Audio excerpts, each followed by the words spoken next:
So with this one, you're talking safety, right? You had to get permission to be able to leave this site, and there's all this protocol. So safety is key, and I know with the YMCA, they do a great job of training you guys. So we're just going to touch on a couple things with safety here real quick. Oh, and this is some of behavior management too. So there's things that are going on inside kids that we have no control over. So these are just examples of this stuff here. Temperament, illness, fatigue, hunger, poor nutrition, physical disabilities, neurological challenges, developmental lags, speech and language difficulties, all these different things going on inside where we don't have any control over that. There's external factors though, and some of them we still don't have control over, but there's a big chunk of them that we do, that we can actually, before a kid even walks into the door, we can kind of help get things organized in a way that makes it less likely for kids to have behavior issues. So we're going to touch on a few of those things here. So some of these external factors that we can kind of control at our programs, an environment that's overstimulating, that can be a real issue for some kids. The feeling of being crowded, activities that demand too little or too much of a kid, inconsistent expectations, infrequent opportunities to make choices. So I'm just reading the green ones, if you didn't figure that out. The green ones are the ones that we can control.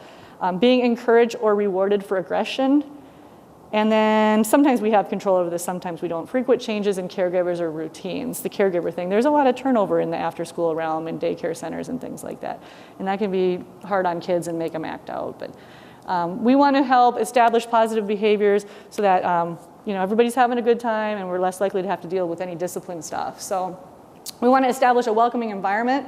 We've talked about this a million times where kids feel safe, but at the same time they feel like there's some aspect of being challenged. And they're encouraged to ask questions. It's not like, Mikey, shut up. It's like, yeah, that's a great question, Mike. Where the rules are clear and everybody knows what the rules are. That can be a real issue right there. So a lot of times at the programs I led, the first day we'd sit down as a group and we'd come up with rules. And the kids, they usually came up with way stricter rules than I would have ever set. I'm thinking, let's keep it 3 simple rules, but man, they come up with some pretty detailed stuff. So knowing the rules and then being observant. And that's where like I said in the past, I learned this the hard way, where I didn't have enough adults and there's things going on behind me that I didn't catch. That's not good. I want to be able to see what's going on. So you set discipline procedure and you follow through with it, because they will push that, right? They'll push that limit, and if they know that you're not going to follow through, they're going to keep trying to get away with whatever they can. I shouldn't say they, some kids will, right? And then there's a lot of different techniques out there to distract and intervene before things even become an issue. So if you're observant and you're kind of seeing that this could head down a slippery slope, you can intervene in different ways. You can distract their attention, redirect it, intercept, praise those good behaviors, use positive phrasing, on and on. And so there's handouts on the flash drive for those sorts of things. Some of you will take classes on this, some of you won't. And I don't know what all they cover at the Y here, so I'm not going to spend a whole lot of time going into detail on those, but there's a lot of really cool little tricks that you can pull out of your bag, mental bag, I guess, tool bag, to encourage positive behavior. And then giving choices, that oftentimes can be a huge help right there. Instead of saying you have to do this, we have 2 or 3 activities here, pick one. So you're still kind of telling them what to do, but in a way that makes them feel more empowered.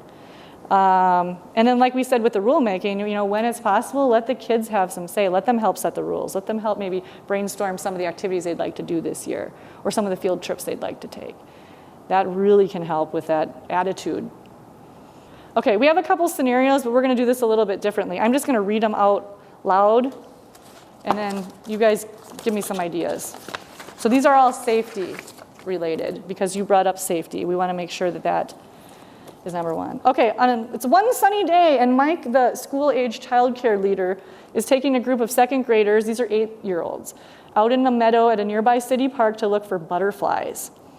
After 15 minutes, one little girl approaches Mike complaining of an irritating red rash that has developed on her legs.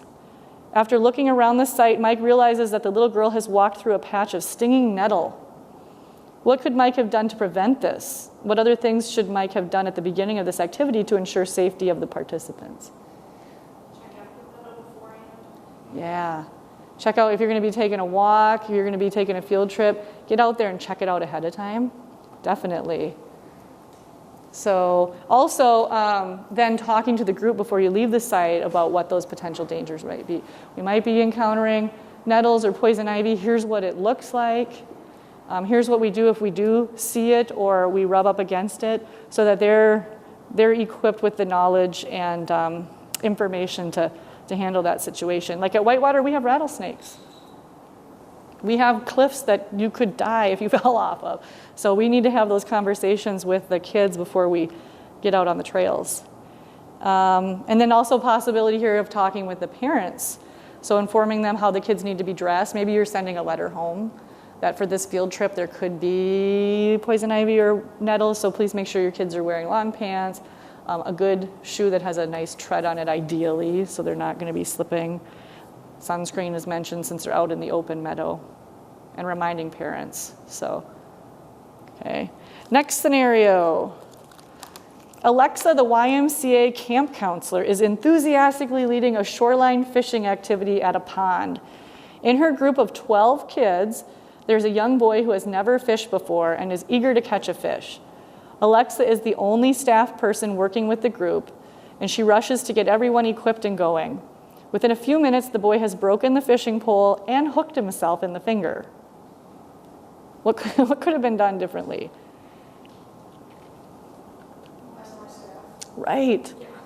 Tap into other staff, volunteers, parents, but making sure that that's where that 1 to 5 ratio is really nice for those kinds of activities. So having enough staff and going over the rules of the equipment ahead of time, right? So talking about the safety of how to use that and just respecting equipment too. He obviously got a little rough if he broke the pole in half.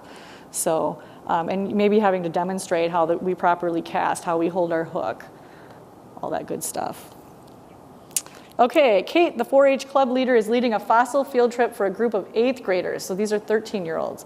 They're out at the fossil site, and a boy is hit on the head from a rock that fell from above on the hillside after another boy climbed up to retrieve a fossil that he saw. The boy on the hillside slipped and fell approximately 10 feet, twisting his ankle and scraping his arm. This is actually based on a real scenario, by the way. How could this have been avoided? Was the kid, is that a permissible thing for him to climb up that Right, high? exactly. There needs to be some limits, some rules set once again, right? So probably you shouldn't be allowed to climb up high enough where you could kick something loose that it falls onto somebody else, or where you could slip and fall and hurt yourself. So establishing some boundaries, some rules. So reviewing all the rules, consequences ahead of time. This one, we kind of said, you don't go any higher than 6 feet. So it's kind of this, the actual site is a road cut where we look for fossils. So we don't go up any higher than 6 feet. That way if you slide from there, it's not a big deal. It's kind of a slightly slanting slope. And and having enough chaperones too that are helping police things. Sometimes chaperones can be worse than the kids when they get together and they're just gossiping in the corner. So you really got to sometimes say, you watch these kids, and here's the rules, and please make sure you're kind of keeping an eye on enforcing. So yeah, I've sometimes had issues with our chaperones. Okay, next one. Jose, the Boy Scout leader, is planning an overnight camp out for his scout pack. He's never camped before, and he's eager to get the boys out of the city and into the woods. What are some things he should consider when planning ahead for this trip? So this is just a bunch of things to think about. Permission slips, duh. I mean, that should be capital D-U-H, duh. But yeah, you need permission from the parents.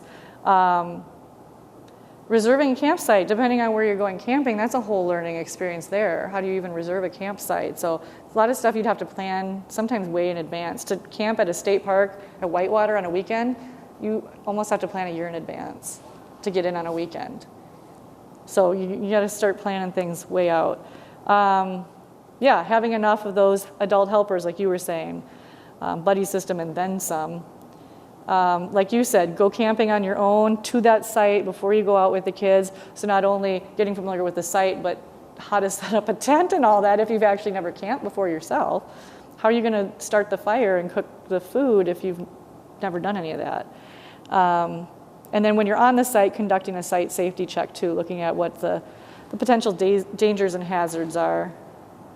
And then depending on what organization you work for, there's going to be all kinds of procedures and paperwork and things you have to do. So making sure you're familiar with those policies within your organization.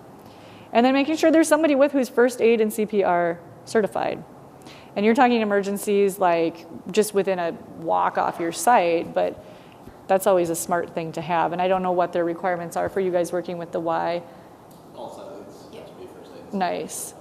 And then too, like we would say, like our Project Go clubs, when we first started this organization, we were starting everything from scratch. So there was sometimes no host site. We might be using the library, but Project Go was covering the liability for everybody and training everybody, and it was a big beast.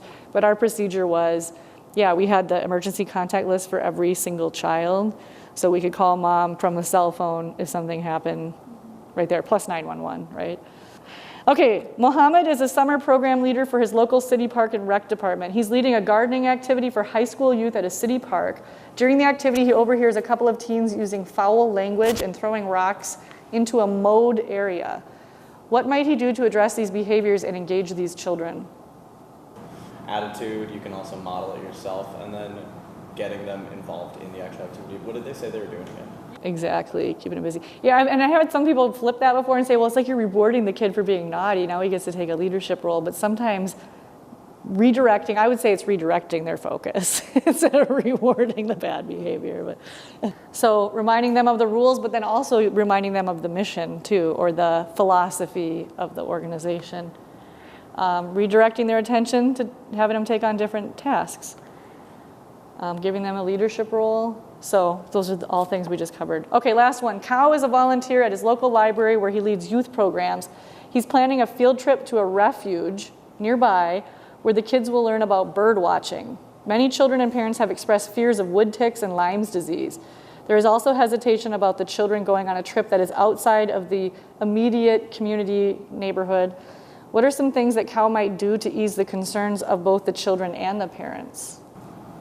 You could demonstrate how to do a tick check and emphasize that there will be a tick check immediately leaving the site, and then if you want to do another one when your kid gets home, here's what you can do. Lyme's disease isn't usually transferred unless the tick is on there for more than 24 hours or something like that. And so... Right, exactly. That can go a long way. So a couple of things on that.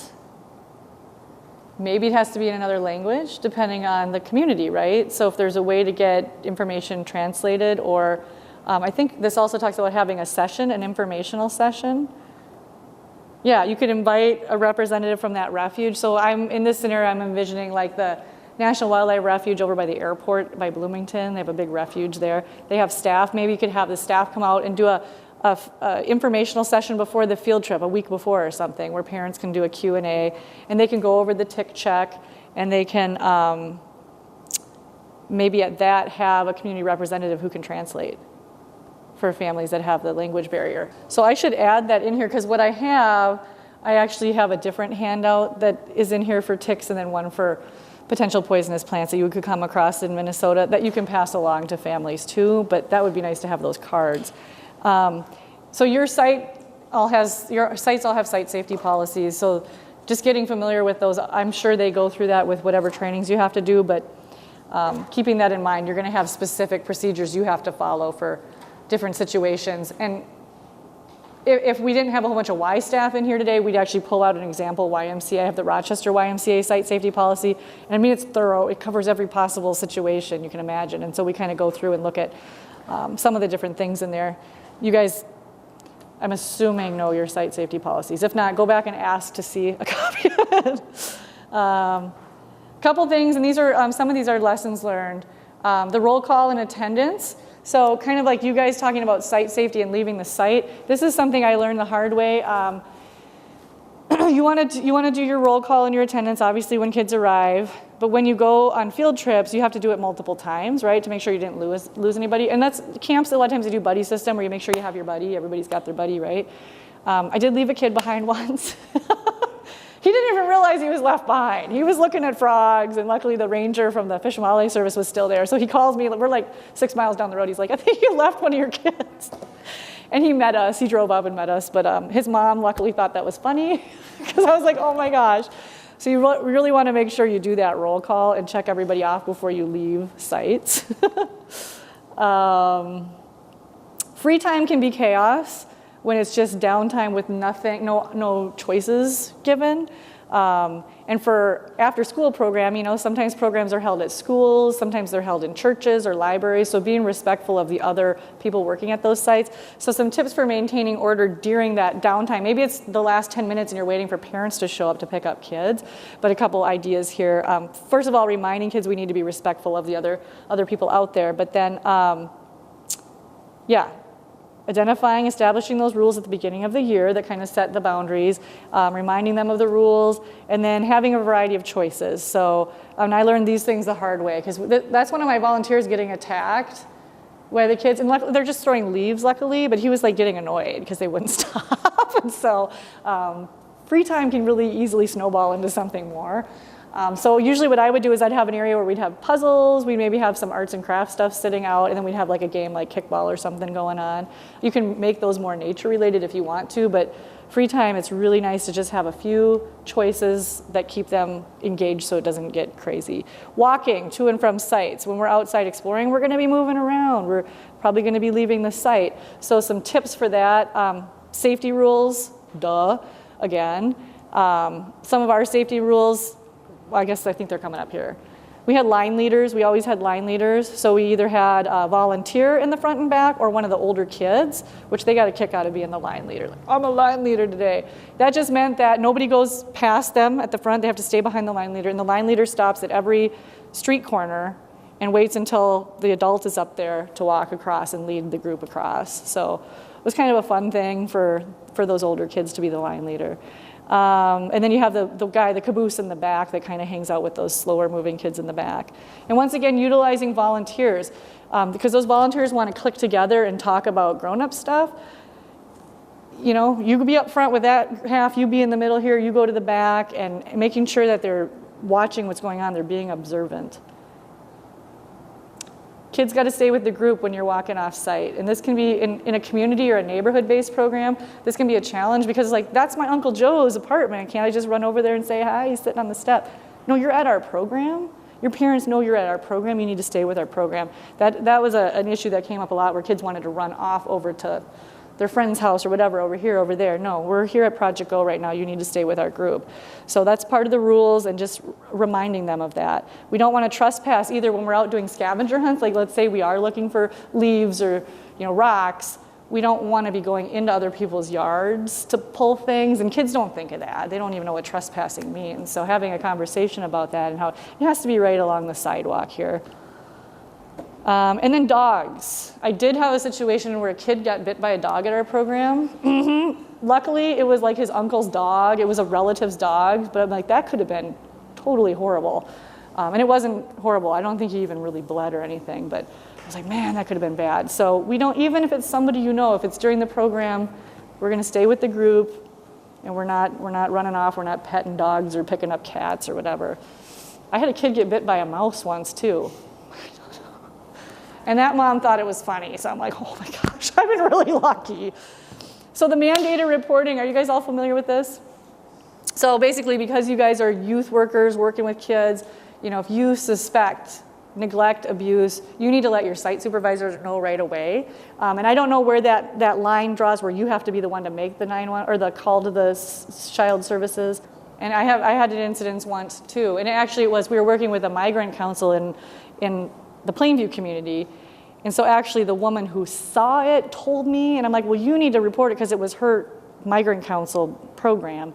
And I'm like, I'll go with you. So we actually went to the police station together, but she felt really bad, like she was snitching on a family. And I'm like, if this kid's in danger though, you need to think about the kid. It looked like bite marks from a dog all over his back.